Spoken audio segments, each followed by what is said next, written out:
I am C.H. Ramadevi, lecturer in Commerce, SAS Government Degree College, Narayanpuram. మనం చెప్పుకోబోయే subject వచ్చేసి commercial Geography unit 1 నుంచి global warming, పర్యావరణ కాలుష్యము. ఈ టాపిక్ మనం ఈరోజు చెప్పుకుందాం. పర్యావరణ కాలుష్యంలో ఒక భాగమే గ్లోబల్ వార్మింగ్ అన్నమాట.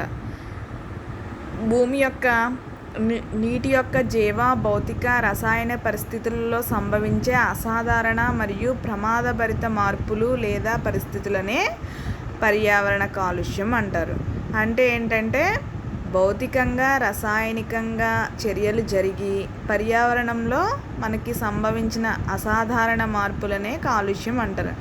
ఏం లేదనమాట, ఇప్పుడు దుమ్ము ధూళి నెక్స్ట్ కెమికల్స్ ఇవన్నీ కలిసి చర్యలు జరిపి ఏర్పడే విషవాయువులే పర్యావరణ కాలుష్యానికి గల కారకాలు అని చెప్పొచ్చు మనం.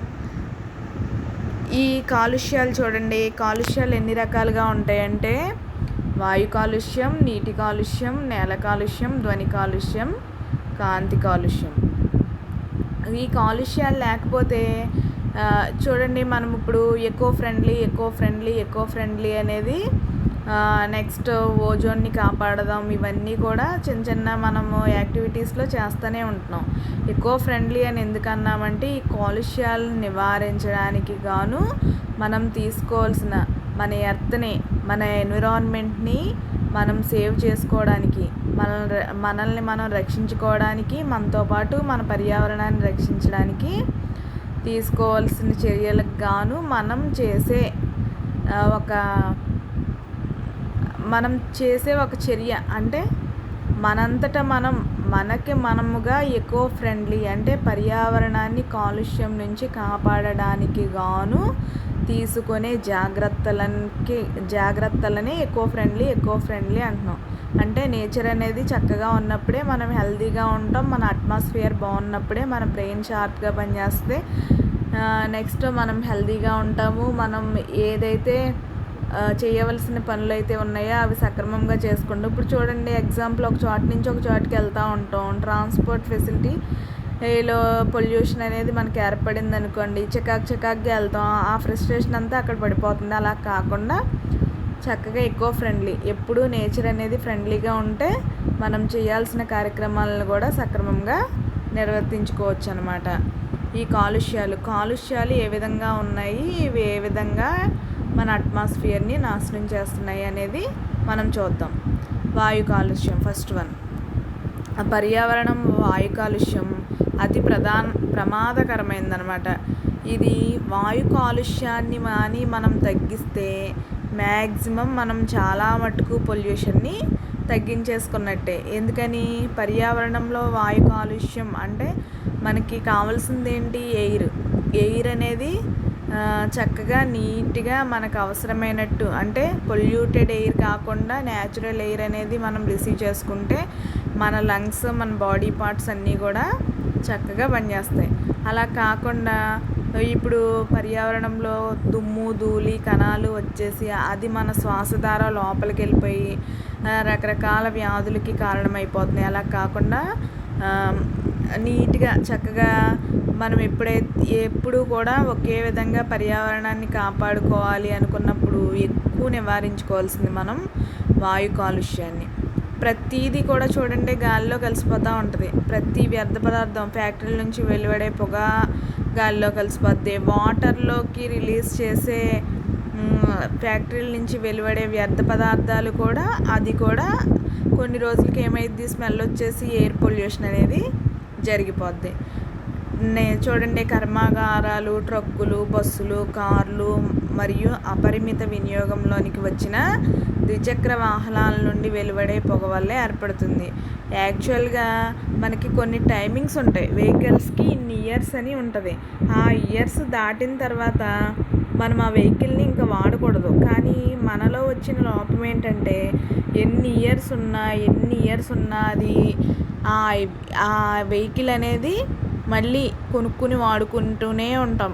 బస్సులు కూడా అంతే. బస్సులు కూడా వాటికి వచ్చేసి అది బయటికి వచ్చిన డే నుంచి 10 ఇయర్స్ కానీ 15 ఇయర్స్ కానీ అలా టైమింగ్ ఉంటుంది. ఆ టైమింగ్ దాటిన తర్వాత అది వాడకూడదు అనమాట. కొన్ని ఫారిన్ కంట్రీస్లో ఏం చేస్తాయంటే టైం అయిపోగానే తీసుకెళ్ళి ఒక చోట అనేది పడేస్తూ ఉంటాయి, క్రెయిన్లతో ఎత్తుకెళ్ళిపోయి పడేస్తూ ఉంటాయి, లేదంటే తీసుకెళ్ళి అక్కడ వదిలేసి వచ్చేస్తూ ఉంటారు. కానీ మనకు వచ్చేటప్పటికి అలా ఉండదు, ఎప్పుడు వాడుతూనే ఉంటాం. పాత పాత వెహికల్స్, పాత పాత మోటార్ బైక్స్, పాత పాత కార్లు, ఇవన్నీ అవి ఉపయోగపడిన రోజులు ఉపయోగించుకుంటూనే ఉంటాం. అందువల్ల ఇంకా ఎయిర్ పొల్యూషన్ అనేది ఎక్కువైపోతుంది. నెక్స్ట్ ఇంజిన్ ఆయిల్ సరిగ్గా మార్చకపోవడం, టైం టు టైం దాన్ని చేయించకపోవడం, సర్వీసులు చేయించకపోవడం, ఇలాంటివి కూడా ఎయిర్ పొల్యూషన్కి కారణమే. ఈ ఫ్యాక్టరీలు, వాహనాలు మొదలైన sulphur dioxide, carbon monoxide, nitrogen oxide మొదలైన కాలుష్య కారకాలని విడుదల చేస్తాయి అన్నమాట. ఎప్పుడు కూడా ఫ్యాక్టరీలు, వాహనాలు విడుదల చేసే చూడండి, sulphur dioxide, carbon monoxide, nitrogen oxide మొదలైన కాలుష్య కారకాలని ఇవి విడుదల చేస్తాయి. అలాగే మన ఇంట్లో వాడే రిఫ్రిజిరేటర్లు, ఎయిర్ కూలర్లు, కండిషనర్లు ఇవన్నీ కూడా క్లోరోఫ్లోరో కార్బన్స్ని రిలీజ్ చేస్తాయి. అవి కూడా ఎయిర్లోకి వెళ్ళిపోయి మనకి ఎయిర్ పొల్యూషన్ అనేది జరుగుతుంది. ఎయిర్ పొల్యూషన్ ఎక్కువ ఉండడం వల్ల క్యాన్సర్లు, ఇలాంటి రకరకాల లంగ్స్కి సంబంధించిన జబ్బులు ఇలాంటివన్నీ కూడా వచ్చేస్తూ ఉంటాయి. వాయు కాలుష్య పరిణామాలు మనం ఎదుర్కొంటున్న ఊపిరితిత్తుల క్యాన్సరు, ఆస్తమా, శ్వాసకోశ వ్యాధులు రావటమే కాక జీవావరణంనకు విపరీతమైన హాని అనేది చేస్తుందన్నమాట. అంటే జీవకోటి అంటే మనుషులు ఒక్కటే కాదు, ఏ జంతువులైనా, ఏ ప్రాణమున్న ప్రతి దానికి కూడా ఈ వాయువులు ఎప్పుడు కాలుష్యానికి కారణమవటం వల్ల ప్రతి వ్యక్తికి, మనుషులకే కాకుండా జీవం ఉన్న ప్రతి దానికి కూడా హాని అనేది చేస్తుంది. చూడండి, మనం వాడే రిఫ్రిజిరేటర్లు, ఎయిర్ కండిషనర్లు కీటకనాశన మందుల నుంచి వెలువడే క్లోరోఫ్లోరో కార్బన్ వాతావరణానికి తీరని నష్టాన్ని కలుగజేస్తాయి. అంతేకాకుండా ఓజోన్ పొరను దెబ్బతీసి భూమి వేడెక్కడానికి దారితీస్తాయి. ఓజోన్ పొర దెబ్బతినడం వల్ల ఆటోమేటిక్గా సన్ రేస్ అనేది డైరెక్ట్ ఎర్త్ అనేది చేరుతుంది. డైరెక్ట్ ఎర్త్కి రావడం వల్ల ఆటోమేటిక్గా సన్ రేస్ అనేది చాలా డేంజరస్ అనమాట. ఈ సన్ రేస్ నుంచి వెలువడే రేస్ డైరెక్ట్ మనకి అటాక్ అవ్వకుండా కాపాడేదే ఓజోన్ పొర.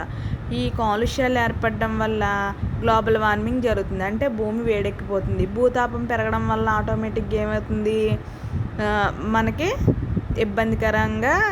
ఇబ్బందికర పరిసరాలు అనేది కలుగజేస్తుంది. ఈ క్లోరోఫ్లోరో కార్బన్స్ డైరెక్ట్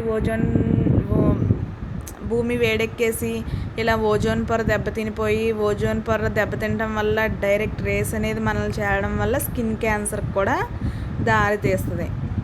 కాబట్టి మనం వాతావరణాన్ని ఎప్పుడూ సేవ్ చేసుకుంటూ ఉండాలంటే ఎప్పుడూ వాతావరణం కాలుష్యానికి గురి కాకుండా, నెక్స్ట్ మనంతటా మనం మొక్కల్ని పెంచడం, మన వెహికల్స్ని తక్కువ వాడడం. చూడండి, కాలేజ్ క్యాంపస్లో అందుకనే మనకి ఎప్పుడు కూడా vehicle free day, plastic free campus ఇవన్నీ ఎందుకని? వెహికల్ ఫ్రీ డే అంటే పర్యావరణాన్ని మనం కాపాడుతాం. ఒకరోజైనా సరే, మంత్లో ఒకరోజైనా ఈ వెహికల్ ఫ్రీ డే కండక్ట్ చేయడం వల్ల ఏమవుద్ది అంటే ఆటోమేటిక్గా మనం పొల్యూషన్ నుంచి ఒక్కరోజు మనల్ని మనం కాపాడుకున్న వాళ్ళు అవుతాం, మన వాతావరణాన్ని కాపాడిన వాళ్ళం కూడా అవుతాం. నెక్స్ట్ ప్లాస్టిక్ ఫ్రీ క్యాంపస్ అని ఎందుకు అంటున్నారు? ప్లాస్టిక్ భూమిలో కరగడానికి చాలా టైం పడుతుంది, కొన్ని వందల సంవత్సరాలు పడుతుంది. కానీ ఇటీవల కాలంలో యూజ్ అండ్ త్రో అని ప్లాస్టిక్ అనేది ఎక్కువగా వాడేస్తుంది. ఇదివరకు పూర్వకాలంలో చూడండి, ఫంక్షన్స్ అయినప్పుడు కూడా స్టీల్ గ్లాసులు, స్టీల్ ప్లేట్లు వాడేవాళ్ళు. కానీ అవి సరిగ్గా క్లీనింగ్ లేవని, లేదంటే అది యూజ్ చేయడం అంత ఇది కాదని ఇప్పుడు ఏం చేస్తున్నారు, అఫీషియల్ అనేసి ప్లాస్టిక్ అనేది వాడేసి, ఆ ప్లాస్టిక్ వల్ల భూమిలోకి వాటర్ కూడా వెళ్ళదు. ప్లాస్టిక్ ఏ ప్లేస్లో అయితే ఉందో ఆ ప్లేస్లో వర్షపు నీరు కూడా ఇంకదనమాట. అంత డేంజరస్ ప్లాస్టిక్. ఇలాంటివన్నిటినీ ఇంకదు. కాబట్టి ఆ ప్లాస్టిక్ వాడకాన్ని తగ్గించడం, నెక్స్ట్ మొక్కల్ని ఎక్కువ పెంచడం, వెహికల్స్ని తక్కువ వాడడం, నెక్స్ట్ అవసరం ఉంటేనే కానీ ఇంట్లో ఎయిర్ కండిషన్లో, కూలర్లు ఇలాంటివి వాడకపోవడం, ఇలాంటి పనులన్నీ మనం చేయగలిగిన వంతు మనం చేసినట్లయితే కొంతవరకు వాయు కాలుష్యాన్ని తగ్గించవచ్చు అనమాట. సెకండ్ వన్ చూడండి, నీటి కాలుష్యం. నీటి కాలుష్యానికి ప్రధాన కారణం పరిశ్రమలు. ఫ్యాక్టరీల నుండి వెలువడే వ్యర్థాలను కాలువల్లోకి, నదుల్లోకి, కుంటల్లోకి విడుదల చేస్తున్నాయి. ఫ్యాక్టరీలు మనం చూసే ఉంటాం. ఏ ఫ్యాక్టరీ పక్కనైనా చిన్న కుంట కానీ లేదంటే చెరువులు కానీ తవ్వేసి నదుల్లోకి కానీ ఉంటాయి. ఎందుకని? ఫ్యాక్టరీల నుంచి బోల్డ్ వ్యర్థాలు డ్రైన్లోంచి రిలీజ్ అవుతాయి అన్నమాట. ఆ రిలీజ్ అయిన వ్యర్థాలన్నిటినీ కూడా పక్కన ఏది ఉంటే దాంట్లోకి వదిలేస్తారు. ఆటోమేటిక్గా వర్షాకాలంలో ఏమవుతాయి? కొట్టుకుపోయి చెరువుల్లోకి వెళ్ళిపోతాయి, నదుల్లోకి వెళ్ళిపోతాయి, కాలువల్లోకి వెళ్ళిపోతాయి. ఇప్పుడు దానివల్ల జలచరాలు ఏమవుతాయి అంటే నాశనం అయిపోతాయి. జలంలో నివసించే అన్నీ కూడా నాశనం అయిపోతాయి. నేటికి గ్రామాల్లో చెరువుల్లో బట్టలు ఉతకడం, పశువులను చెరువుల్లో వదలటం చేస్తున్నారు. ఆ నీటిని మరలా వంటలకు ఉపయోగించడం, తాగునీరు వాడటం చేస్తున్నారు. ఇవన్నీ నీటి కాలుష్యానికి కారణమై అనేక చర్మ వ్యాధులు, డయేరియా, కలరా, జీర్ణకోశ వ్యాధులకు దారితీస్తాయి. చూడండి, వాటర్ అనేది ప్యూర్గా అంటే స్వచ్ఛమైన నీళ్ళు అనేవి మనం తీసుకోకపోతే ఆటోమేటిక్గా కలరా, నెక్స్ట్ స్నానాలు చేయడం వల్ల స్కిన్ క్యాన్సర్, స్కిన్ సంబంధించే వ్యాధులు, ఎలాంటి జీర్ణకోశ వ్యాధులు అలాంటివన్నీ వచ్చేస్తాయి. ఇప్పుడు కూడా మనం పల్లెటూరులో గేదెల్ని, ఆవుల్ని తీసుకెళ్ళి వదిలేస్తారు చెరువుల్లో. కానీ కొంతవరకు వాటిని చెరువుల్లో నీటి వాడకం తగ్గించినప్పటికీ బోరు, మోటార్ నుంచి వచ్చే వాటర్ ఇలాంటివి తీసుకున్నప్పటికీ కూడా, ఫిల్టర్ వాటర్ ఇలాంటివి తీసుకున్నప్పటికీ కూడా చాలా ఊర్లలో అంటే ఇంకా కూడా మారుమూలన్న పల్లెటూరు ప్రాంతాల్లో ఏమవుతుందంటే ఇదే పద్ధతి, చెరువుల్లో ఆవుల్ని, పశువుల్ని వదిలేయడం ఇలాంటి పద్ధతే కొనసాగుతుంది. అవి కూడా మనం మార్చుకోవాలి. నెక్స్ట్ వచ్చేసి నేల కాలుష్యం. నేల కాలుష్యం వల్ల పర్యావరణంలో అనేక నష్టాలు సంభవిస్తాయి. నీటి కాలుష్యం, రసాయనిక ఎరువుల వాడకం, పురుగుమందులు, ప్లాస్టిక్ వాడకం వంటివి నేల కాలుష్య కారకాలు. వీటి వల్ల పంటలు నాశనం అవుతాయి, భూతాపం ఎక్కువ అవుతుంది. చూడండి, నేల కాలుష్యం ఎలా జరుగుతుంది? ప్రతి దానికి మనం ఇంటి దగ్గర పండించే కూరగాయ దగ్గర నుంచి వ్యవసాయంలో చేసే వ్యవసాయదారులు అన్నీ కూడా ఇటీవల కాలంలో చూడండి ఎకో ఫ్రెండ్లీ డెవలప్ చేయాలి అన్న తర్వాత, అంటే నేచర్ని ఏదైతే మనము పాత పద్ధతులు, పేడ, నెక్స్ట్ ఎరువులు, వర్మీ కంపోస్ట్లు ఇలాంటివన్నీ వాడాలి అనే ఉద్దేశంతో ఉన్న వాళ్ళు తప్ప మిగిలిన వాళ్ళందరూ కూడా మ్యాక్సిమం రసాయనిక ఎరువులు, పురుగు మందులు, నెక్స్ట్ యూరియా, పొటాష్ ఇలాంటివన్నీ ఎక్కువ పంట ఉత్పత్తి చేయాలనే ఆశ ఎవరికైనా ఉంటుంది. ఇప్పుడు రైతులకి రాను ఏమవుతుందంటే వాళ్ళకి గిట్టుబాటు ధర రావట్లేదు కాబట్టి పంట ఎక్కువ ఉత్పత్తి చేసుకోవాలన్న ఉద్దేశంతో ఏమవుతున్నారు, క్రాప్ అనేది ఎక్కువ తీయడానికి ఆలోచిస్తారు. క్రాప్ ఎక్కువ తీయాలి అంటే ఆటోమేటిక్గా రసాయన ఎరువుల వాడకం అనేది ఎక్కువ మొదలు పెడుతున్నారు. రసాయన ఎరువులు వాడడం వల్ల ఏమవుతుంది, అది వర్షం కురిసినప్పుడు చెరువుల్లో కొట్టుకుపోతాయి. అంతేకాకుండా రసాయన ఎరువులు వాడిన ప్లేసుల్లో ఏమవుతుందంటే వాటర్ భూమిలోకి ఇంకిపోదు. ఎందుకంటే అవి పైన పేరుకుపోయి వాటర్ అనేది భూమిలోకి త్వరగా ఇంకదనమాట. దీనివల్ల వర్షాలు సకాలంలో సక్రమంగా కురవు. అంతేకాకుండా నేల కాలుష్యం, ఆ ప్లేస్ అంతా కలుషితమైపోద్ది. టొబాకో పంట ఎక్కువగా ఉన్న ప్రాంతాలను అబ్జర్వ్ చేసినట్టయితే క్రిమి సంహారకాలు బాగా ఎక్కువ అనమాట. మిగిలిన పంటలతో పోలిస్తే టొబాకో వాడేవాళ్ళు క్రిమి సంహారకాలు బాగా ఎక్కువ స్ప్రే చేసేస్తారు. దానివల్ల నెక్స్ట్ ప్లాస్టిక్ ఆల్రెడీ మనం చెప్పుకున్నాం. ప్లాస్టిక్ ఎక్కువ యూజ్ చేసేయడం వల్ల ఏమవుద్దంటే అది భూమిలో అవ్వదు, భూమిలోకి ఇది అవ్వదు. అది అంతేకాకుండా అది ఉన్న ప్లేస్లో వాటర్ని కూడా కిందకి వెళ్ళనివ్వదు. అది అంతం అవ్వడానికి ఇంచుమించు వందల సంవత్సరాలు పడుతుందన్నమాట. ఎక్కువ టైము భూమిలో కరిగిపోవడానికి ఎక్కువ టైం తీసుకునేది ఏంటంటే ప్లాస్టిక్కే. కాబట్టి ప్లాస్టిక్ వాడకం కూడా మనం తగ్గించుకోవాలి. నెక్స్ట్ ధ్వని కాలుష్యం. మనం అనునిత్యం వివిధ వాహనాలు, ఇంజన్లు శబ్దాలు, హార్న్ శబ్దాలు వింటూ ఉంటాం. రైళ్ళు, బస్సులు, కార్ల శబ్దాలు ఇందుకు ఉదాహరణలు. చూడండి, ధ్వని కాలుష్యం ధ్వని కాలుష్యం అంటే మనం చేసే శబ్దాలే. అవసరం ఉన్నా అవసరం లేకపోయినా ఒక్కొక్కళ్ళు ఏం చేస్తారంటే హారను మోగించుకుంటూ వెళ్ళిపోతారు. హారన్ అంత చేయాల్సిన అవసరం ఉండదు. అక్కడ ఏమీ పెద్ద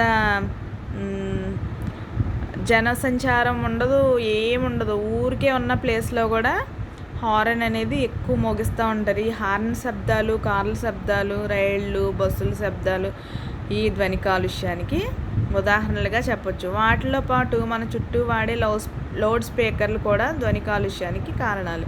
చూడండి, ఇప్పుడు ఇటీవల కాలంలో చూసినట్లయితే ఇది వరకు కూరగాయలు అమ్మేవాళ్ళు సైకిల్ బెల్ల మోగించడం కానీ, లేదంటే కూరగాయలు గురించి చెప్పుకుంటా వచ్చేవాళ్ళు.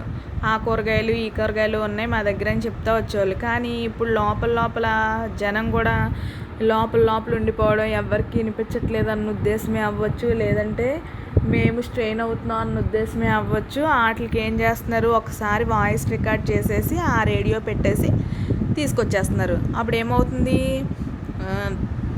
ఆ స్పీకర్లు చెప్తా వెళ్తున్నాయి అవి ఏంటా అని మనం కూడా చూస్తున్నాం. ఎలక్షన్ టైంలో చూడండి, ఎలక్షన్ ప్రచారానికి స్పీకర్లు. ఫ్రూట్స్ బండోడు వస్తే ఫ్రూట్స్ బండి దగ్గర స్పీకర్లు. కనీసం ఏ చిన్న చిన్న చిన్న ఐటెం అమ్మాలని వచ్చిన వ్యక్తి కూడా, రిపేర్ వర్క్స్ చేసే వ్యక్తులు కూడా స్పీకర్లు, బండ్లకి స్పీకర్లు తగిలిచ్చేసుకుని వచ్చేస్తున్నారు. ఆటోమేటిక్గా అది ఏమవుతుంది, పొల్యూషన్, ధ్వని కాలుష్యానికి కారణమవుతుందన్నమాట. అంటే సౌండ్ పొల్యూషన్ అనేది ఎక్కువైపోతుంది. ఇవన్నీ శబ్ద కాలుష్యానికి కారణమే. శబ్ద కాలుష్యాన్ని ఎప్పుడూ కూడా డెసిబల్స్లో కొలుస్తారు. ఈ 85 డెసిబల్స్ కన్నా ధ్వని ఎక్కువగా ఉన్నట్లయితే ప్రమాదకరం అన్నమాట.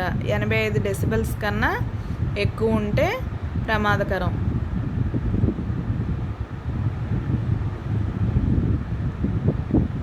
నెక్స్ట్ కాంతి కాలుష్యం.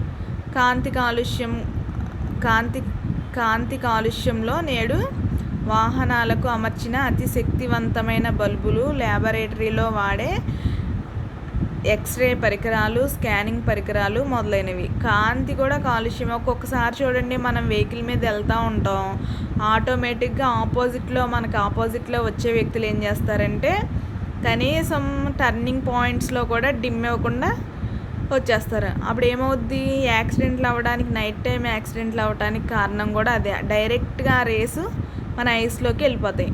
అది కాంతి కాలుష్యం. ఒక్కొక్కరు చూడండి, ఉన్న వెహికల్కి ఇచ్చిన కెపాసిటీ కన్నా ఎక్కువ లైటింగ్ పడే లైట్లు అరేంజ్ చేసేసుకుంటున్నారు. ఆటోమేటిక్గా దాని రిఫ్లెక్షన్ అనేది ఎదుటి వ్యక్తి మీద పడిపోతుంది. అది కూడా మనకి కాంతి కాలుష్యానికి కారణమనే చెప్పవచ్చు.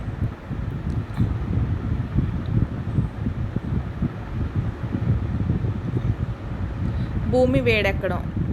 ఈ కాలుష్యాల వల్ల జరిగేది ఏంటంటే నెక్స్ట్ గ్లోబల్ వార్మింగ్. ఈ కాలుష్యాలన్నిటి వల్ల ఏర్పడేది ఏంటి, గ్లోబల్ వార్మింగ్. మనం చెప్పుకున్న కాలుష్యాల్లో ఎక్కువగా గాలి కాలుష్యం, నీటి కాలుష్యం, నెక్స్ట్ నేల కాలుష్యం, వీటి వల్ల ఎక్కువగా గ్లోబల్ వార్మింగ్ అనేది ఏర్పడుద్ది అనమాట. గ్లోబల్ వార్మింగ్ అంటే భూమి వేడెక్కడం. వాతావరణంలో అనేక వాయువుల మిశ్రమం. వాతావరణం అనేది మనకి అనేక వాయువులు, ఇప్పుడు చూడండి, ఆక్సిజన్, నైట్రోజన్, హీలియం, ఇవన్నీ కూడా మన కార్బన్ డైఆక్సైడ్, కార్బన్ మోనాక్సైడ్, ఇవన్నీ కూడా వాతావరణంలో భాగమే. అనేక వాయువులు అనేవి వాతావరణంలో ఉంటాయి. వాతావరణంలో మనకు కావలసిన శీతలము మరియు ఉష్ణము ఇచ్చి కాపాడుతుంది. వాతావరణం ఏం చేస్తుంది, మనకు కావలసిన ఉష్ణం ఇస్తుంది, అలాగే మనకు కావలసిన శీతలం ఇస్తుంది. రెండింటిని ఇచ్చి మనల్ని కాపాడుకుంటూ వస్తుంది. భూమిని చేరుకునే సౌరశక్తి అంతా తిరిగి రోదస్లోకి వికిరణం చెందకుండా కొంత సౌరశక్తిని పట్టి ఉంచుతుంది. దీనినే హరిత గృహ ప్రభావం అంటారు. ఇప్పుడు ఆటోమేటిక్గా సౌరశక్తి మనకి తిరిగి వచ్చింది, ఏమవుద్ది, తిరిగి రోదస్లోకి వికిరణం చెందకుండా ఏమవుతుందంటే కొంత సౌరశక్తిని భూమి అబ్జార్బ్ చేసేసుకుంటుంది. దీన్నే గ్లోబల్ వార్మింగ్ అంటే. భూమి తీసుకోవడం వల్ల ఆటోమేటిక్గా ఏమవుద్ది, భూమికి వేడి అనేది ఎక్కువైపోద్ది.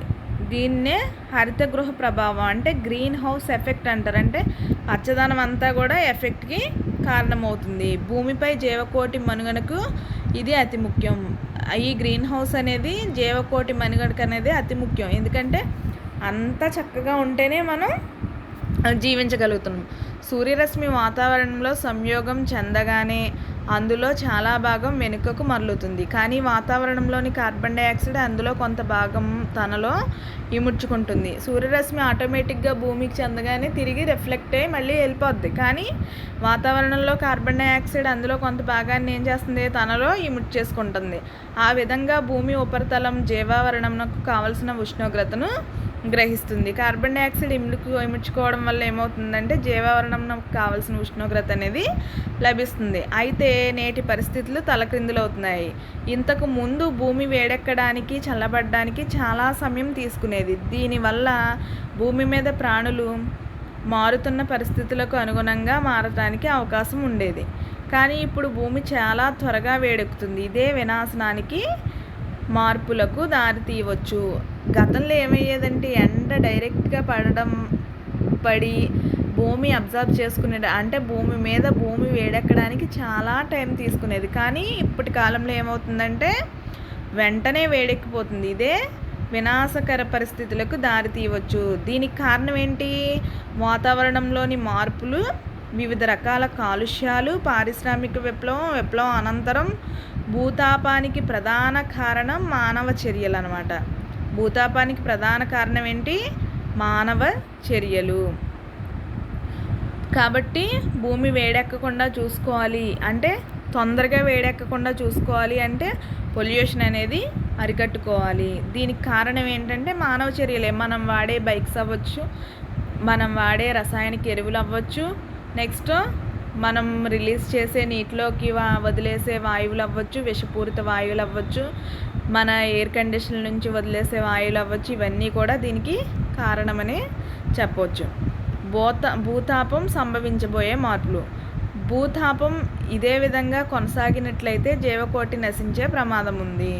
చూడండి, భూతాపం డైరెక్ట్గా ఇలాగే పడుతుందనుకోండి, ఆటోమేటిక్గా గ్రీన్ హౌస్ పచ్చదనం పోయిందనుకోండి, మన కాలుష్యాలన్నీ కూడా భూమి నుంచి మళ్ళీ ఈ కాలుష్యం ఏమవుద్దంటే ఓజోన్ పొరని నాశనం చేసేస్తుంది. ఓజోన్ పొర నాశనం అవడం వల్ల డైరెక్ట్ సన్ రేస్ భూమిని చేరిపోతాయి. ఇది జీవకోటి నశించే ప్రమాదం ఉంది. ఇటీవల కాలంలో టండ్రాలో పెద్ద మొత్తంలో మీథేన్ వాయువు ఉందని కనుగొన్నారు. భూగోళం వేడెక్కడంలో మంచు కరిగి మీథేన్ వాతావరణంలోనికి విడుదలవుతుంది. చూడండి, టండ్రా అనే ప్రాంతంలో పెద్ద మొత్తంలో మీథేన్ వాయువు అనేది ఉందని కనుగొన్నారు. భూగోళం వేడెక్కడంలో ఏమవుతుంది, మంచు ఉంటుంది కదా, ఇప్పుడు కొండల్లో పర్వతాల్లో ఉన్న మంచు ఏమవుతుంది, కరిగిపోయి ఆ మీథేన్ అనేది ఎక్కువ విడుదలైపోతుంది. అది ఒక విషవలయంగా మారుతుందన్నమాట. హరితగృహ వాయువులు CO2 కంటే మీథేన్ ప్రమాదకరమైంది. CO2 కార్బన్ డయాక్సైడ్ కానీ కార్బన్ మోనాక్సైడ్ కానీ వీటికన్నా మీథేన్ అనేది చాలా ప్రమాదం అన్నమాట. మానవ మనుగడ నాశనమయ్యే ప్రమాదం ఉంది. మానవుడు చూడండి, డైరెక్ట్ రేస్ ఈ వాయువులన్నీ విషవాయువులన్నీ వాతావరణంలో కలిసిపోతే మనం జీవించడం అనేది, మనమేంటి ప్రాణకోటి జీవించడం అనేది చాలా కష్టం. రాబోయే కాలంలో శీతోష్ణ స్థితులలో మార్పులు వస్తాయి. స్వల్పకాలిక మార్పులు ఒకదాని తర్వాత ఒకటి తోడై దీర్ఘకాలంగా మారతాయి. చూడండి, రాను శీతోష్ణ స్థితుల్లో మార్పులు వస్తాయి. ఇప్పటికే చాలా వాటిల్లో మార్పులు వచ్చేస్తున్నాయి. వర్షాకాలం వర్షాలు కురవకపోవడం, వేసవికాలం ఎండలు విపరీతంగా వేసేయడం, ఇలాంటి మార్పులు అనేవి చాలా సంభవించినాయి.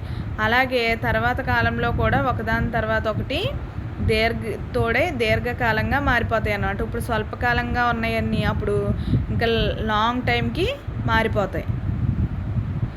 Kyoto protocol. ప్రపంచం వేడెక్కడం, భూతాపం నుండి భూమిని కాపాడటానికి 1997 డిసెంబర్లో ఐక్యరాజ్యసమితి ఆధ్వర్యంలో క్యోటో నగరంలో ఒక సమావేశం నిర్వహించబడింది. చూడండి, భూతాపం నుండి భూమిని కాపాడడానికి ఒక క్యోటో నగరంలో ఒక సమావేశం 1997లో నిర్వహించబడింది. ఈ సమావేశానికి హాజరైన దేశాలు హరితగృహ వాయువుల ప్రభావాన్ని గుర్తించి క్యోటో ప్రోటోకాల్ అనే తీర్మానంపై సంతకాలు చేశాయి. దీని ఉద్దేశం ఏంటంటే హరితగృహ వాయువులను 5.2% కన్నా తక్కువ పరిమితం చేయడం. హరితగృహ వాయువులు ఉంటాయి కదా, అంటే ఈ ఏ అయితే వాయువులు విషవాయువులు ఉన్నాయో వాటిని 5.2% కన్నా తక్కువ పరిమితి చేయడం. ఈ ప్రకటన ప్రకారం 2008-12 మధ్య ఈ లక్ష్యాన్ని చేరుకోవాలి. కానీ ఆచరణలో మాత్రం అది జరగలేదు. 2013లో పోలాండ్ రాజధాని వార్సాలో జరిగిన సమావేశం కూడా ఎటువంటి ప్రగతి సాధించలేకపోయింది. క్యోటో ప్రోటోకాల్ అంటే ఏమీ కాదు. 1997 డిసెంబర్లో క్యోటో నగరంలో భూమిని వేడెక్కకుండా అంటే భూతాపం పెరగకుండా తీసుకోవాల్సిన చర్యల గురించి మాట్లాడుకోవడానికి ఏర్పాటైన ఒక ఐక్యరాజ్య సమితి ఆధ్వర్యంలో ఏర్పాటైన ఒక సమావేశం అది. దానినే క్యోటో ప్రోటోకాల్ అంటారు. కానీ ఏమీ అలా అయితే సమావేశం అయితే నిర్వహించారు, కానీ వాయువులనైతే రిలీజ్ కాకుండా ఆపలేకపోయారు. 2013లో పోలాండ్ రాజధాని వార్సాలో జరిగిన సమావేశంలో కూడా ఎటువంటి ప్రగతి సాధించలేకపోయిందనే చెప్పాలి. కాలుష్య నివారణ చర్యలు చూడండి. కాలుష్యాలు చెప్పుకున్నాం మనం. కాలుష్యాలు భూమి కాలుష్యం, వాయు కాలుష్యం, జల కాలుష్యం, ధ్వని కాలుష్యం, శబ్ద కాలుష్యం, ఇలా కాలుష్యాలు చెప్పుకున్నాం. నెక్స్ట్ కాలుష్యాల వల్ల గ్రీన్ హౌస్ ఏ విధంగా ఎఫెక్ట్ అవుతుంది, నెక్స్ట్ గ్రీన్ హౌస్ ఎఫెక్ట్ అవ్వటం వల్ల గ్లోబల్ వార్మింగ్ ఏ విధంగా ఏర్పడుతుంది అనే విషయాన్ని కూడా మనం చెప్పుకున్నాం. దానిని బేస్ చేసుకుని క్యోటో ప్రోటోకాల్ ఒకటి నిర్వహించిందని కూడా చెప్పుకున్నాం. చూడండి, ఇప్పుడు ఇవన్నిటికీ కాలుష్యాలను తగ్గించాలంటే ఏ విధమైన చర్యలు తీసుకోవాలో ఇప్పుడు చెప్పుకుందాం. కాలుష్య నివారణ చర్యలు. పర్యావరణ కాలుష్యం అత్యంత ప్రమాదకరమైనది. ఆటోమేటిక్గా మనకు తెలిసిపోతుంది కాలుష్యం వల్ల మనకి ఏర్పడుతున్న ఇబ్బందులు ఏంటి, మనం ఏం కోల్పోతున్నాం. గ్రీన్ హౌస్ ఎఫెక్ట్ కోల్పోతున్నాం అంటే పచ్చదనం అనేది కోల్పోతున్నాం. నెక్స్ట్ ఎన్విరాన్మెంటల్ మొత్తం కూడా పర్యావరణం అంతా కూడా నాశనానికి కారణమైపోతుంది. పర్యావరణ కాలుష్యం అత్యంత ప్రమాదకరమైందని మనకి తెలిసిపోతుంది. ఎందుకని పర్యావరణ కాలుష్యం అయితే ఆటోమేటిక్గా సన్ రేస్ డైరెక్ట్గా ఓజోన్ పొర దెబ్బతినిపోద్ది. ఆ కాలుష్యాల వల్ల ఓజోన్ పొర దెబ్బతింటే సన్ రేస్ డైరెక్ట్ పడిపోతాయి. డైరెక్ట్ పడితే జీవకోటి అంతా కూడా ప్రమాదంలో పడిపోతుంది అని మనకి తెలుస్తుంది. ఇటువంటి పరిస్థితుల్లో మనం భూమిని కాపాడుకోవడానికి అనేక స్వల్పకాలిక దీర్ఘకాలిక చర్యలు అంటే షార్ట్ టర్మ్ లాంగ్ టర్మ్ చర్యలు కూడా స్వల్పకాలికంగా దీర్ఘకాలికంగా అనేక చర్యలు తీసుకోవాలి. ఆ చర్యలు కొంత మేరకు అంటే ఆ చర్యలు పూర్తి నష్టాన్ని భర్తీ చేస్తాయని మనం చెప్పలేము, కానీ కొంత మేరకు మనకు జరిగిన నష్టాన్ని భర్తీ చేస్తాయి. భవిష్యత్తులో జరిగే నష్టాన్ని కూడా కొంతవరకు ఆ చర్యల వల్ల నివారించుకోవచ్చు. అవేంటి? మన వ్యక్తిగత అవసరాలకు నీటిని పొదుపుగా వాడుకోవాలి. చూడండి, సేవ్ వాటర్ అంటున్నారు. ఎందుకని? రాబోయే తరాలకి ఇప్పుడు మనం ఎక్కువ వాడేయడం వల్ల భూమిలో వాటర్ రిసోర్స్ చూడండి, ఎవరి కాళ్ళు మోటార్లు వేసేసి బోర్ బావులు వేసి మోటార్ల ద్వారా వాటర్ లోపల ఉన్న వాటర్ అంతా పైకి తోడేస్తున్నారు, కానీ భూమిలోకి ఎంత వాటర్ మనం పంపించగలుగుతున్నాము అనేది ఒక్కళ్ళు కూడా పట్టించుకోవట్లేదు.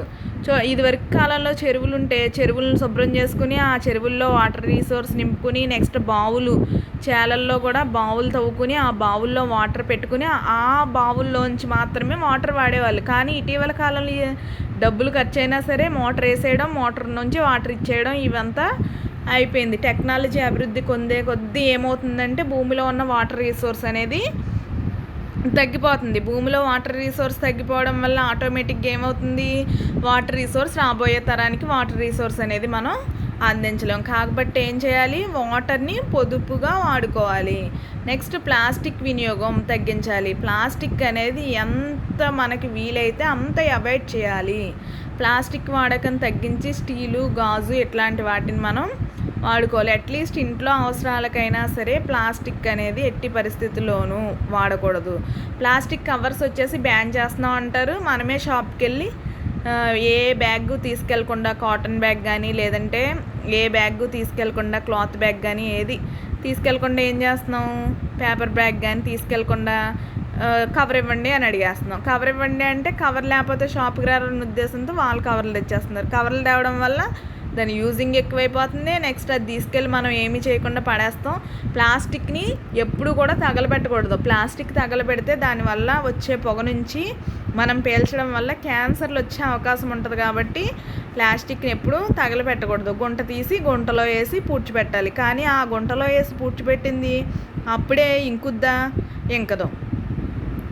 అది ఎప్పుడుకో ఎన్ని వందల సంవత్సరాలకో పాడవుతుంది, ఇదవుతుంది. కానీ ఆ పాడయ్యే ఈ లోపల మనకి వాటర్ ఆ ప్లాస్టిక్ ఎంత ప్లేస్లో ఉందో అంత ప్లేస్లో వాటర్ అనేది లోపలికి వెళ్ళదు.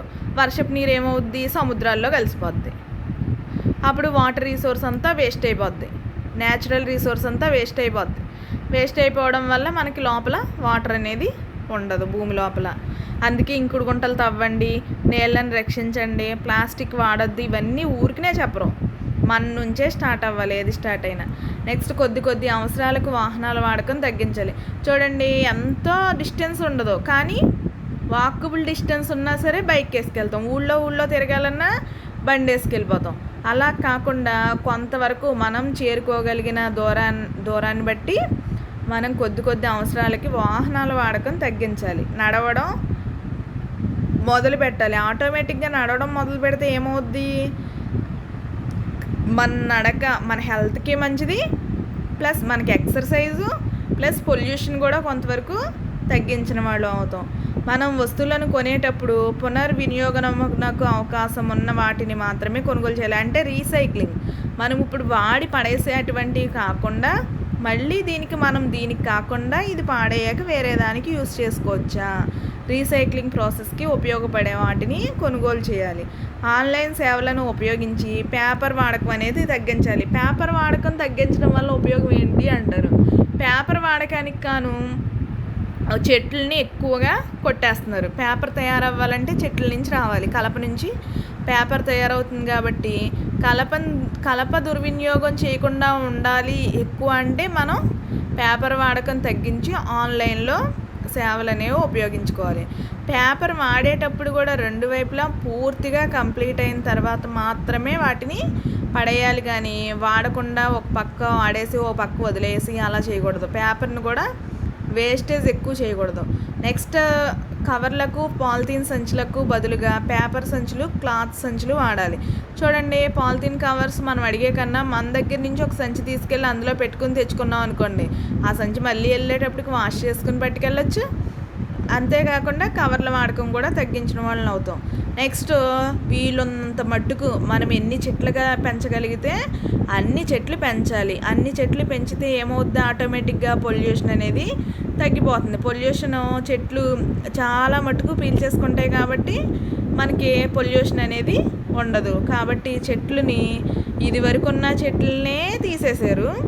ఇప్పుడున్న చెట్లని ఇప్పుడు మొక్కలు వేస్తే కనీసం 20-30 సంవత్సరాలకైనా అవి పెరిగి పెద్ద మహావృక్షాలుగా తయారవుతాయి. కాబట్టి మనంతటా మనం కనీసం మన పిల్లల భవిష్యత్తు బాగోవాలి అన్నా సరే మనం వాటర్ వాడకం తగ్గించి, ప్లాస్టిక్ వినియోగం తగ్గించి, వెహికల్స్ వాడకం తగ్గించి చెట్లు అనేవి ఎక్కువ పెంచడం అలవాటు చేసుకోవాలి. ఏసీలు, రిఫ్రిజిరేటర్ల వాడకం తగ్గించాలి. నెక్స్ట్ వాడి పారేసే పేపర్ ప్లేట్లు, గ్లాసులకు బదులుగా మళ్ళీ ఉపయోగించే అవకాశం ఉన్న స్టీలు, రాగి పాత్రలు వాడుకోవాలి.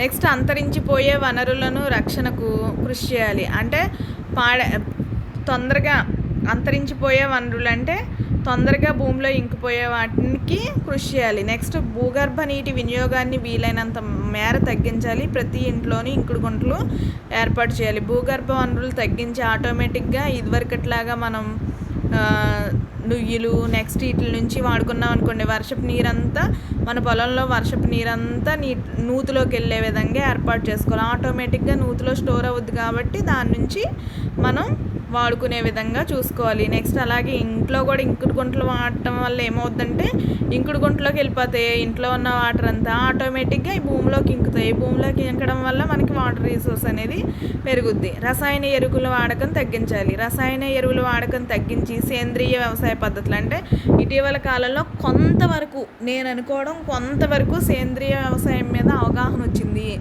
మళ్ళీ కొంతమంది సేంద్రియ ఎరువులను తయారు చేసి సేంద్రియ ఎరువులతో వ్యవసాయ పద్ధతుల్ని అవలంబిస్తున్నారు అనుకుంటున్నాను. అది ఎంతవరకు అవుద్దో చూడాలి. అంటే ఇప్పుడు యూరియా, నెక్స్ట్ పురుగు మందులు, ఎరువులు వీటికి బదులు వర్మీ కంపోస్టు, పేడ, చెత్త ద్వారా తయారైన ఎరువు, ఇవన్నీ కూడా వీటిని వాడడాన్ని సేంద్రీయ వ్యవసాయం అంటారు. దీనివల్ల ఏమవుద్దంటే భూమికి బలము పెరుగుద్ది, ప్లస్ వేస్టేజ్ అనేది తగ్గిపోద్ది. మనం వాడే చెత్తతో, ఆకులతో ఇలాంటివన్నీ కూడా కప్పెట్టి ఎర్త్వామ్స్ ఉంటాయి కదా, వానపాములు, అవి వేసి వర్మీ కంపోస్ట్ తయారు చేసుకోవడం వల్ల మొక్కలకి బాగుంటుంది, మనకి హెల్త్ బాగుంటుంది. రసాయన ఎరువులు వాడకపోవడం వల్ల మనం ఇప్పుడు న్యూట్రిషన్ ఫుడ్ అని తింటున్నాం, కానీ అది ఎంతవరకు కరెక్ట్? బయట తీసుకొస్తున్నాం, అన్ని కూరగాయలు తెచ్చుకుంటున్నాం కూరగాయలు తినాలని, కాకపోతే అవి అన్నీ కూడా క్రిమి సంహారాలు వాడి ఏర్పరిచినవి. అవన్నీ మన పొట్టలోకి వెళ్తాయి. మన పొట్టలోకి వెళ్ళడం వల్ల ఆటోమేటిక్గా జబ్బులకి కారణం అవుద్ది. అలా కాకుండా సేంద్రియ పద్ధతిలో మనకు కొంచెం ప్లేస్ ఉన్నా సరే మన అంతటి మనం సేంద్రియ పద్ధతుల ద్వారా ఉత్పత్తి చేసుకున్న ప్రోడక్ట్ని తిన్నాం అనుకోండి, ఆటోమేటిక్గా హెల్తీగా ఉంటాము, ప్లస్ పర్యావరణానికి మంచి చేసిన వాళ్ళము అవుతాము. నెక్స్ట్ భూగర్భ జలాన్ని అప్పుడప్పుడు పరీక్షలు చేసి తగు చర్యలు తీసుకోవాలి. భూగర్భ జలాన్ని కూడా అసలు భూగర్భ జల పరీక్షలు జరిగినట్టయితే నాకు ఏమీ ఎప్పుడు గుర్తులేదు. భూగర్భంలో ఎంత జలం ఉంది, ఎంత పర్సంటేజ్ మనం పెంచగలము, ఎంత పర్సంటేజ్ తక్కువ వాడుకోవాలి, పరీక్షలు జరిపి ఆటోమేటిక్గా బాగా తక్కువైన ఏరియాల్లో ఏం చేయాలంటే భూగర్భ జల వాడకాన్ని తగ్గించే విధంగా చర్యలు అనేవి తీసుకోవాలి పరీక్షలు చేసి. ఈ పై విధంగా జాగ్రత్తలు తీసుకున్నట్టయితే కొంతవరకు కాలుష్యాన్ని నివారించవచ్చు. తద్వారా భూతాపం నుంచి, అంటే గ్లోబల్ వార్మింగ్ నుంచి మనల్ని రక్షించుకోవచ్చు. మంచి వాతావరణాన్ని కల్పించుకున్న వాళ్ళం అవుతాము. సురక్షితంగా జీవనం అనేది కొనసాగించగలుగుతాము. ఇదనమాట కాలుష్యానికి కారణాలు, కాలుష్యం ఏర్పడడానికి గల కారకాలు, నెక్స్ట్ గ్లోబల్ వార్మింగ్, కాలుష్యాన్ని నివారించడానికి తీసుకోవాల్సిన చర్యలు. Thank you one and all.